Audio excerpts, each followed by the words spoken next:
पाकिस्तान की मईशत।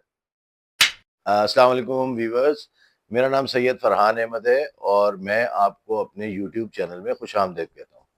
आज का हमारा टॉपिक है मईशत, पाकिस्तान की मईशत को में किस तरह से सुधार लाया जा सकता है।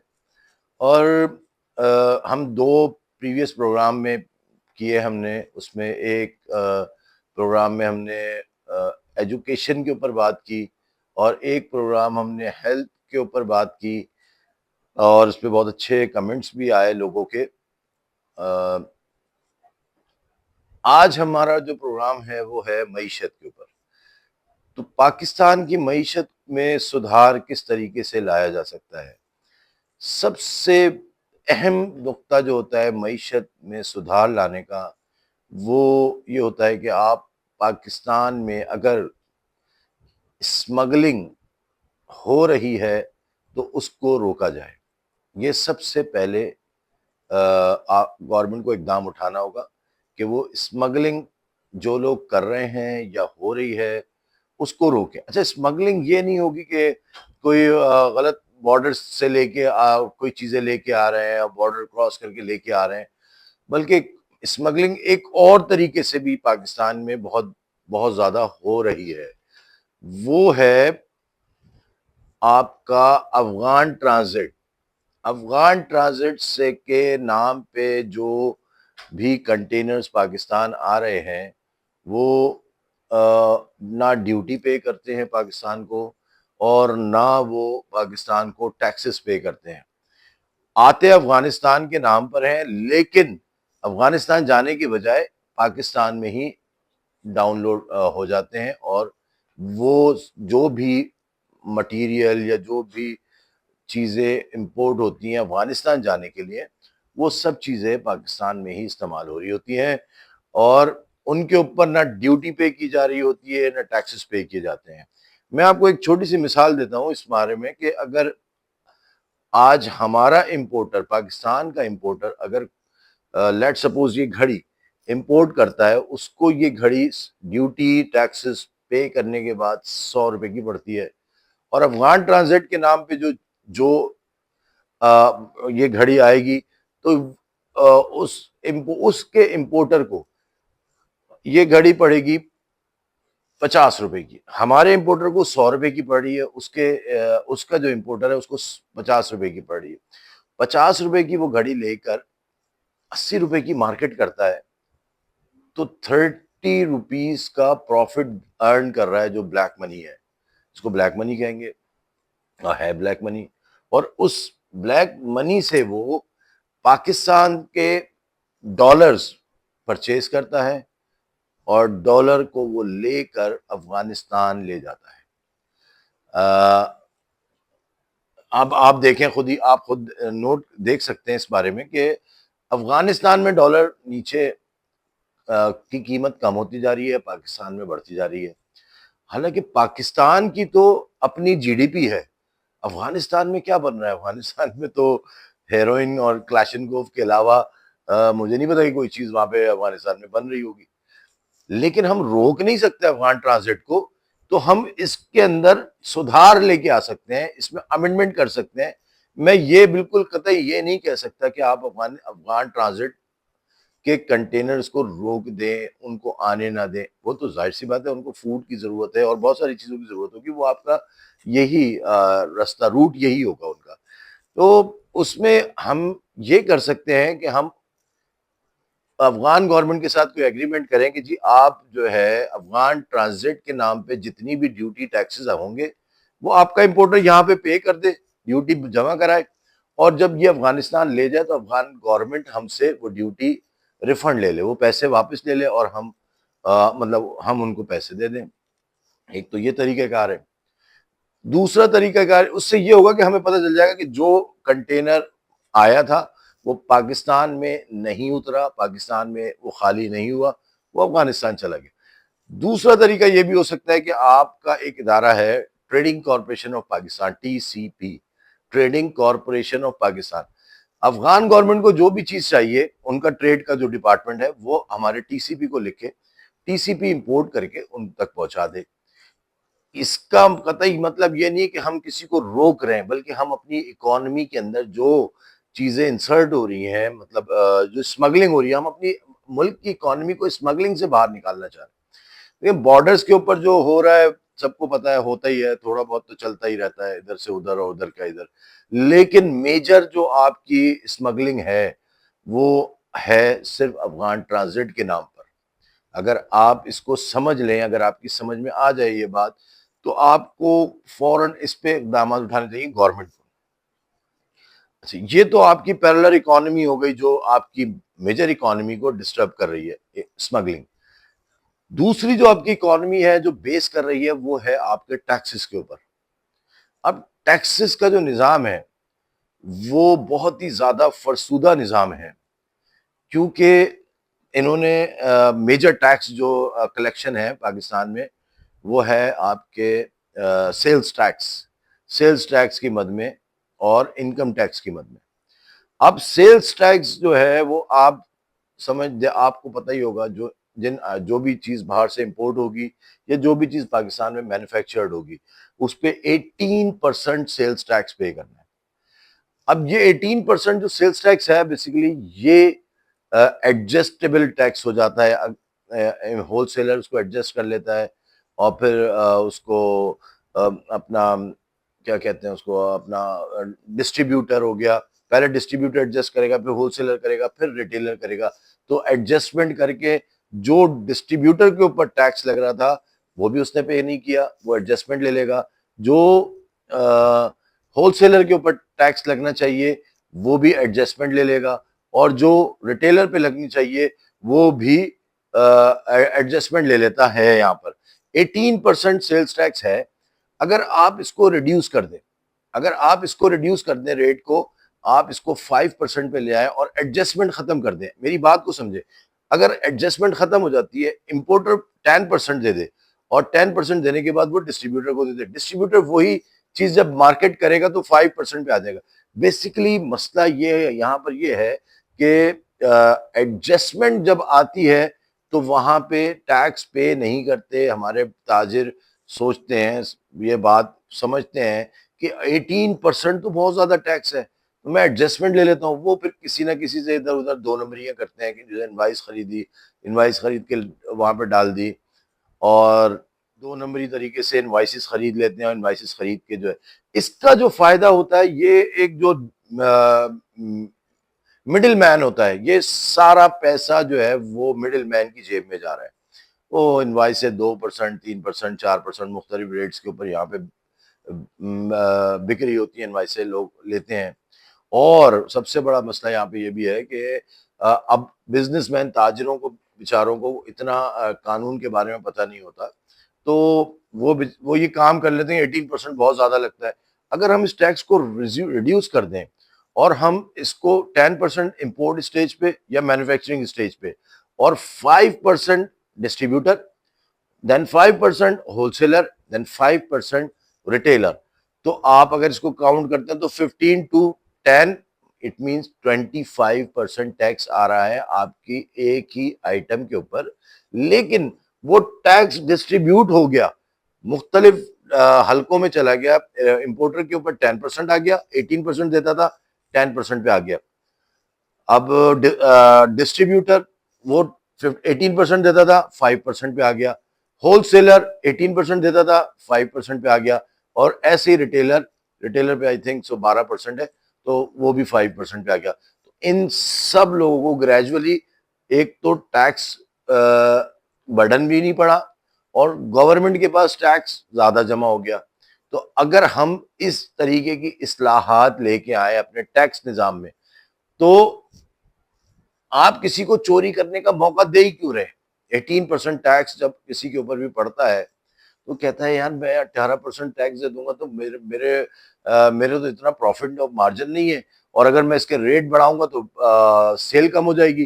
तो इस वजह से वो उसको मजबूर हो जाता है कि मैं अब भाई इसको चोरी करूं, 3%, 2%, 4% पे इनवाइस खरीदूं, और खरीद के जो है मैं एडजस्टमेंट ले लूं किसी की, वो इनवाइस की एडजस्टमेंट ले लूं।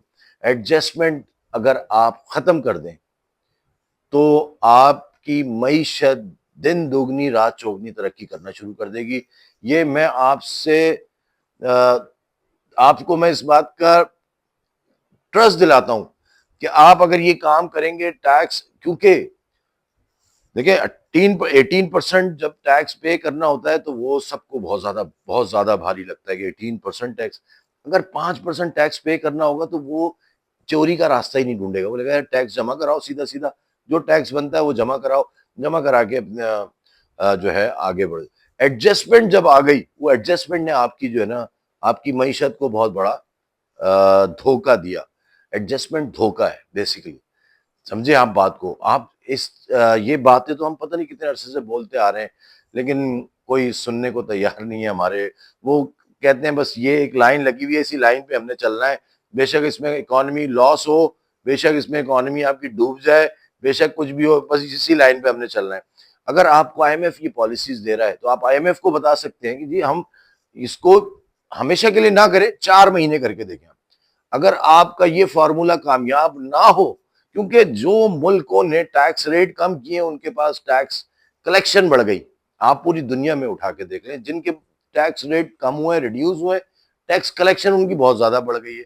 दुबई में 5% टैक्स है। आपका पड़ोसी मुल्क जिसको आप बोलते हैं कि जी पड़ोस में बैठा हुआ है और इतना पैसा, इकोनॉमी बड़ी सॉलिड है, स्ट्रांग है, ये इंडिया 5% टैक्स है।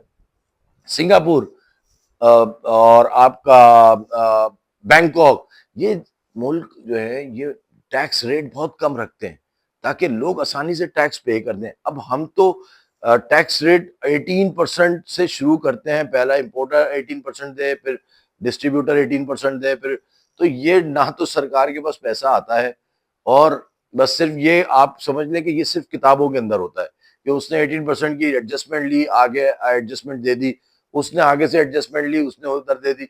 ये सिर्फ किताबों के अंदर ये सारे चक्करबाजियां चल रही हैं। गवर्नमेंट के पास रेवेन्यू नहीं आ रहा। गवर्नमेंट के पास रेवेन्यू उस वक्त आएगा जब आप टैक्स रेट कम कर देंगे और आप एडजस्टमेंट खत्म कर देंगे। तो ये हमारा सेल्स टैक्स का फॉर्मूला है, जो आप सेल्स टैक्स के अंदर इस्लाहात लेके आ सकते हैं। अब आप आ जाए इनकम टैक्स में। इनकम टैक्स के करंट रेट जो है वो 45% करंट रेट इनकम टैक्स पे करेगा कोई। आप सिंपल क्यों नहीं करते हैं भाई? सिंपल कर दें, अपने ऑर्डिनेंस में से नोटिस का वर्ड ही हटा दें, नोटिस जाएगा ही नहीं किसी को। ए वन पेज आपकी रिटर्न होगी, एक पेज के ऊपर अपनी इनकम लिखें, टैक्स लिखें, और एक पेज के ऊपर अपनी वेल्थ आपकी चली जाएगी। वेल्थ के अंदर जो एडिशन हो रही है वो इनकम से होगी। एडिशन हो रही है या डिलीशन हो रही है वो आपकी इनकम से होगी। अगर इनकम के अलावा कोई और सोर्स से आपकी एडिशन हो रही है तो वो आप उसके लिए एफबीआर का नुमाइंदा आपको लेटर भेजेगा। उसके लिए आपसे आपसे कंफर्मेशन लेगा कि जी ये किस चीज की आपकी, ये आपने प्रॉपर्टी परचेज की है, इसकी सोर्स क्या है, सोर्स बता दें। बेसिकली लोग जो है वो इनकम टैक्स उस वक्त पे करेंगे जब आप टैक्स रेट कम करेंगे। अगर आप टैक्स रेट कम नहीं करेंगे, टैक्स रेट को हाई रखेंगे, तो लोग बोलेंगे कि अपने नेट इनकम को कम कर दो, एक्सपेंसेस को बढ़ा दो। एक्सपेंसेस बढ़ा के नेट इनकम कम कर देते हैं, वो टैक्स देना ही नहीं चाहते, बोलते हैं भाई 45% टैक्स इनफ। अच्छा, फिर उसके बाद फिर वही प्रॉब्लम्स कि अगर कोई प्रॉपर्टी एसेट यहाँ पे खरीद लिया तो जो है वो एफबीआर की नॉलेज में आ जाएगी बात। तो वो क्या करता है, वो फिर दूसरे तीसरे कोई गोल्ड खरीद लेता है, कोई पैसे को जो है डॉलर्स के अंदर परचेज करके डॉलर्स में डंप कर देते हैं। तो ये ना करें, इससे मुल्क की इकोनॉमी खराब हो रही है, बर्बाद हो रही है। टैक्स रेट को कम करें। टैक्स रेट जब कम होगा तो वो टैक्स पे करेगा और वो उसी पैसे से पाकिस्तान में इन्वेस्टमेंट करेगा, प्रॉपर्टीज में इन्वेस्टमेंट करेगा। आपकी प्रॉपर्टीज जो है वो अब आप देखें डाउन होती चली जा रही है, डाउन हो रही है। हाई हुई थी, एक जमाना था हाई हो रही थी, लेकिन अब दोबारा से वो डाउन साइडिंग, क्योंकि सेल नहीं हो रही। सेल क्यों नहीं हो रही? लोगों ने पैसा जो है वो उठा के गोल्ड में या डॉलर में, या फिर बैंक उनको प्रॉपर्टी से ज्यादा प्रॉफिट दे रहा है। एक तो आप सबसे पहले बैंक इंटरेस्ट का जो रेट है वो आप लेके आ जाए, मेरा ख्याल है 4 या 5% पे। लोगों का अरबों रुपया बैंकों में पड़ा हुआ है जहां से उनको प्रॉफिट एंड डेब्ट मिलता है और वो एंजॉय कर रहे हैं। कह रहे हैं हमें क्या ज़रूरत है, हम कहीं फैक्ट्री में लगाएँ, हम रॉ मटेरियल खरीदें, उसको मैन्युफैक्चर करें, उसके बाद फिर हम उसको सेल करें। ये रिस्क है। प्रॉफिट होता है, होता नहीं होता तो फिर क्या होगा?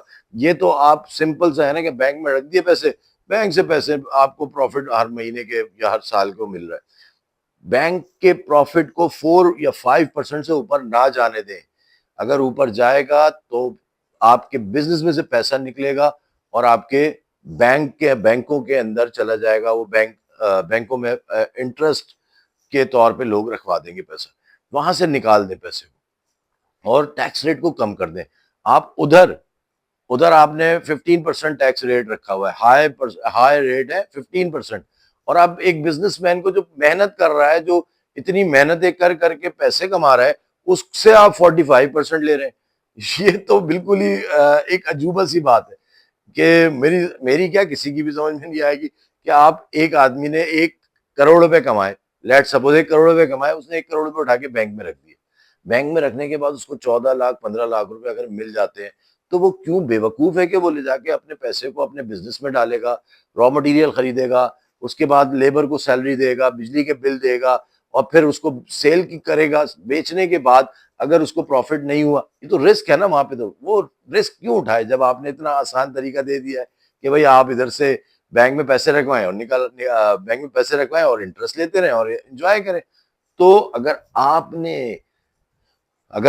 आपने मुल्क को इकोनॉमिकली तरक्की देनी है, तो आप जो है वो टैक्स के निज़ाम को सही करें। अगर टैक्स का निज़ाम सही होगा, तो आपका मुल्क तरक्की करेगा। अब हम अगला पॉडकास्ट जो करेंगे, वो इंशाल्लाह इस पे करेंगे कि गवर्नमेंट की ज़रा-सी मैं नज़रें कुछ जगहों पर लेके जाऊँगा, जिनसे आपको बेपनाह रेवेन्यू जनरेट होगा, बेपनाह रेवेन्यू जनरेट होगा। कुछ ऐसे सेक्टर्स हैं, जिनको स्टार्ट करने की बहुत ज़्यादा ज़रूरत है।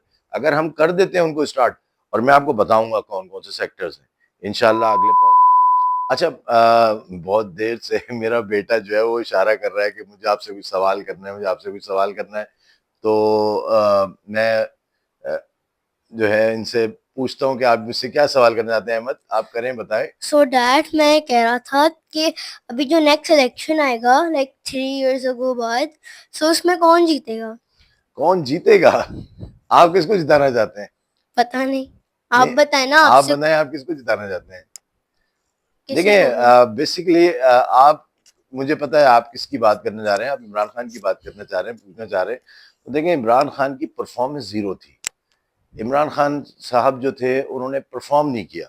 उनको बहुत मौके मिले, लेकिन वो बिल्कुल परफ़ॉर्मेंस वाइज़ जो है वो बिल्कुल ही कुछ भी नहीं है। अभी अब जो बातें मैं आपके सामने यहाँ पे कर रहा हूँ, ओके, पर मैंने पूछा है कि आपका आपका क्या कहना है, मतलब आप। मैं आपको बताना चाह रहा हूँ ना, मैं उसी तरफ आऊँगा। तो देखें उनकी जो 100 डेज़ की जो एक स्पीच थी जिसमें उन्होंने क्या कहा कि अंडे लो, उससे मुर्गियाँ निकालो और मुर्गियाँ फिर दोबारा अंडे देंगी और फिर उससे बनाए।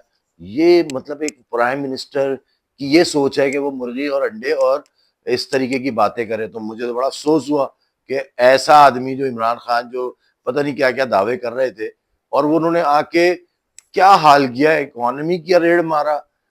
उन्होंने बोला कि जी मैं जो है कर्जे नहीं लूंगा। उनके जो फाइनेंस मिनिस्टर है उन्होंने मना कर दिया था कि हम कर्जे नहीं लेंगे, लेकिन उन्होंने फाइनेंस मिनिस्टर को ही छुट्टी कर दी। असद उमर साहब ने उन्हीं की छुट्टी करी, बोला जी हालांकि बहुत कॉम्पिटेंट इंसान है, असद उमर साहब बहुत कॉम्पिटेंट थे और मुल्क के साथ सिंसियर थे। उनकी छुट्टी कर दी कि जी आप जाएं घर, तो कोई और फाइनेंस मिनिस्टर को लिया। तो इमरान खान की परफॉर्मेंस जीरो थी, जीरो में से जीरो थी। अच्छा, अब इनकी परफॉर्मेंस, अभी तो इलेक्शन हुए, अभी तो गवर्नमेंट बनी है, अब ये 3 साल तकरीबन और है।